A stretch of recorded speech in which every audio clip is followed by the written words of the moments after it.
ብሩን ይዘሻል? አው ቦርሳ ውስጥ ነው። አምጪ። ቦርሳዬን ዮኒ ቦርሳዬን ወሰደው። እና ምን እሺ?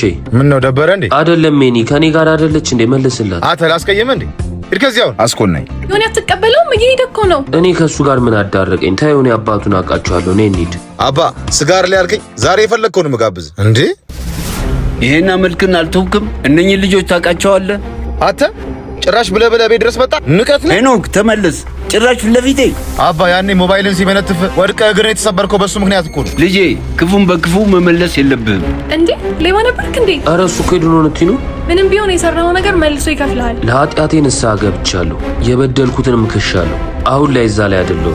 አባ እንደሚለው ክሰዋል? አዎ ክሶኛል። እንደውም የሚያሰራው ገዳም አለ። አዎ ሙታን ሳማር ቅዱስ ሚካኤል አንድነት ገዳም። እንደ በደላችን ሳይሆን እንደ ቸርነቱ ላቆየን ምስጋና ይገባዋል። በአሁን ሰዓት እኛ ሰዎች ከነፍሳችን ይልቅ ስጋችን እንወደናል። ዛሬም ግን ዞር ብለን ማየት ያለብን ለሰማይ ቤታችን ምን አይነት ስራ እየሰራን። በሉ ለነፍሳችሁ ደስ የምታሰኙበትን ስራ ልጠቁማችሁ። በሙታን ሳማር ቅዱስ ሚካኤል አንድነት ገዳም የሚገኙ አባቶች ስለ እኛ ኃጢአት፣ ሰላምና ደህንነት ሌት ተቀን ይጸልያሉ። ቢያንስ እኛ ልጆቻቸው ከጸሎት መልስ አረፍ የሚሉበትን በዓት እንስራለን። ለማገዝ ንግድ ባንክ 1044 2598 390